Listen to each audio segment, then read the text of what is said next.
जनसंघ के संस्थापक श्यामा प्रसाद मुखर्जी की आज 67वीं पुण्यतिथि है। इस मौके पर भारतीय जनता पार्टी की पूर्व महिला मंडल अध्यक्ष और कर्मठ और दिग्गज नेता राधा महतो, बीजेपी कोटला मंडल अध्यक्ष सतीश बिसोया, मांगे राम जी, बीजेपी कोटला मंडल युवा अध्यक्ष अरुण बेसला ने एक कार्यक्रम आयोजित किया। इस दौरान राधा महतो ने कहा कि श्यामा प्रसाद मुखर्जी ने जम्मू कश्मीर में अनुच्छेद 370 खत्म करने के लिए आंदोलन चलाया था और मोदी सरकार द्वारा जम्मू कश्मीर से अनुच्छेद 370 हटाए जाने की बड़ी उपलब्धि है। वहीं बीजेपी कोटला अध्यक्ष सतीश बिसोया ने श्यामा प्रसाद मुखर्जी को याद करते हुए कहा कि डॉक्टर मुखर्जी ने जम्मू कश्मीर में अनुच्छेद 370 समाप्त हो उसके लिए आंदोलन चलाया था और एक निशान, एक विधान, एक प्रधान का नारा दिया था।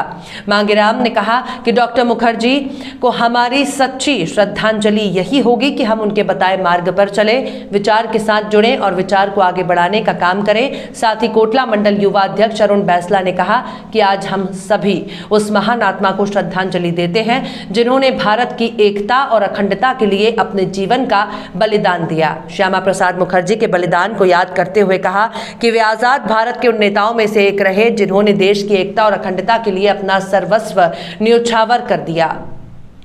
राधा महतो जी, क्या कार्यक्रम आज यहाँ रखा है श्यामा प्रसाद मुखर्जी के उपलक्ष्य में?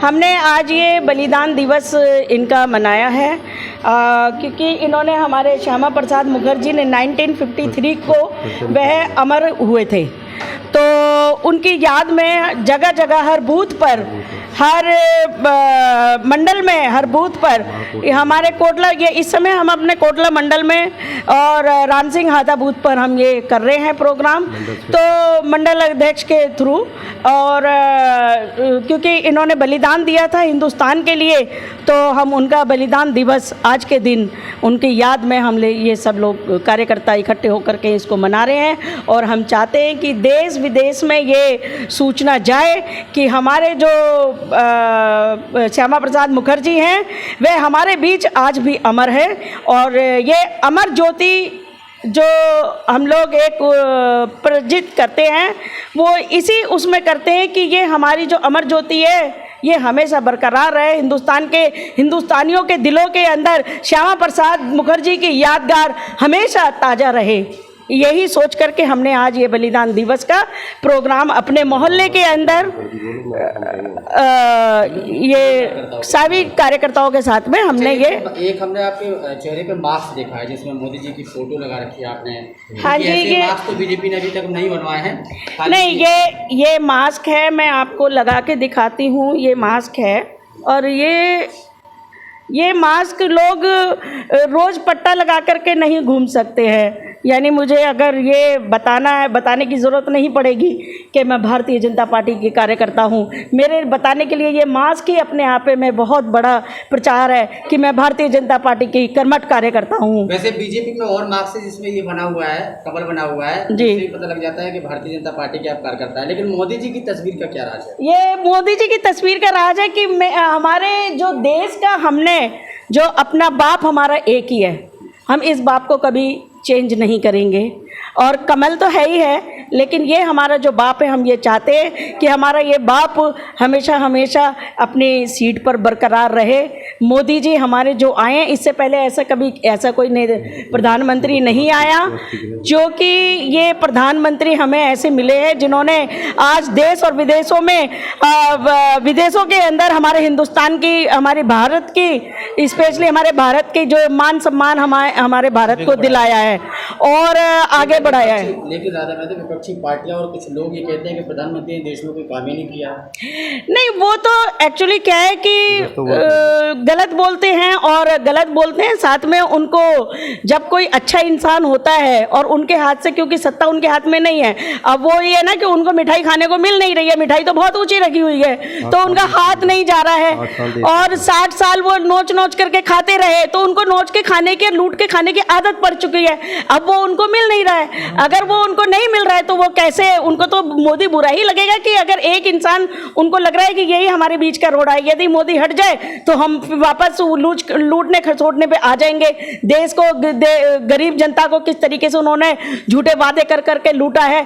आप बताइए 2013 में इसका निर्भया केस हुआ था, उस समय इनकी कांग्रेस की जो थी शीला दीक्षित थी, आज वो स्वर्ग में है, हम नर्क में हैं। शीला दीक्षित जो थी उस समय लोग हाहाकार मचा रहे थे, पूरी रात रोड पे तांडव हो रहा था उस लड़की को लेकर के, लेकिन वो अपना पी करके सोई हुई थी। तो देश इन लोगों ने जो चलाया है वो इस तरीके से चलाया है, और आज जो देश चल रहा है दूसरे तरीके से चल रहा है, जो कि इनको भा नहीं रहा है। जी, आपका नाम क्या है सर? मेरा नाम चौधरी सतीश बैसोया है। चौधरी जी, राधा महतो के साथ बिल्कुल लग के आप बिल्कुल काम कर रहे हैं, क्या कहना चाहेंगे राजा? मैं ये कहना चाहूँगा जी, ये हमारी बहुत करवट कार्यकर्ता है राधा जी, और ये 56 नंबर पोलिंग है बूथ हमारा। इस पे इन्होंने हर आज एक बूथ से लेके हमारे 50 ऐसे बूथ है हमारे पोलिंग पे। इन सभी बूथों पे जैसे अरुण जी ने करा, युवा मोर्चे ने, मांगे राम जी ने करा, अभी घनश्याम सर, हम जा रहे हैं सुबह से। हम 8 बजे से पहले पेड़ लगाए, विष लगाए, पेड़ लगाने के बाद फिर हमारे बूथों पे जा रहे हैं सुबह से। ये ऊपर से हमें प्रदेश ने, जिले ने दिया है। क्या संदेश आपकी तरफ से पूरे देशवासियों को और सभी कार्यकर्ताओं को? हमारा यही, एक तो शांति सबसे बड़ी भाई, एक आपका भी हम बड़ा आपका भी धन्यवाद करते हैं कि आपने हमारे को आके हमारी बातें सुनते हैं। तो जिस तरह से आपने राधा जी ने भी बोला था कि जी उनको सही बात है, 60 साल से वो देश को लूट रहे थे, आज उनको चुभन हो रही है विपक्ष को, या आम आदमी हो या कांग्रेस हो। और ये दूसरी बात जी, ये हमारे बूथों पे सब एक एक करके सारे आज कर रहे हैं। ये हमारे श्याम प्रसाद मुखर्जी, इनका बलिदान हमारा, हम चाहते हैं कि याद रहे आदमी को। जिस तरह से हमारे देश का जवान अमर हो जाता है, इस तरह से हमारे देश के लिए उन्होंने कुर्बानी दी, तो हम उसके लिए ये घर घर जाके कर रहे हैं। आपका नाम भैया? मेरा नाम अरुण बैसला है, मैं युवा मोर्चा कोटला का अध्यक्ष हूँ। अरुण जी, महतो जी आपकी बड़ी तारीफ कर रही थी कि जी, आप जी, जी। कभी भी बुलाते हैं तुरंत पहुँच जाते हैं, क्या कारण है?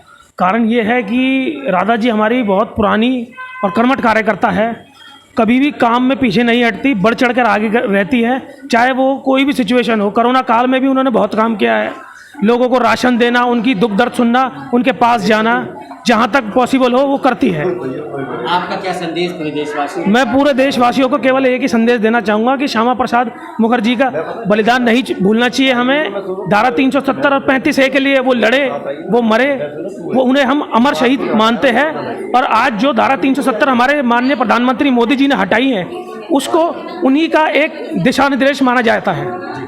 जिसको कांग्रेस वाले कहते हैं कि 370 नहीं हट सकती, 35A नहीं हट सकता, उन्होंने करके दिखाया कि 370 और 35A दोनों हटा के दिखाए हैं। आज वो लोग चिल्ला रहे हैं कि ये क्या कर दिया और क्या कर दिया, लेकिन उन्होंने अपना वादा करा था कि 35A और धारा 370 हटेगी, और वो हटा दिया उन्होंने।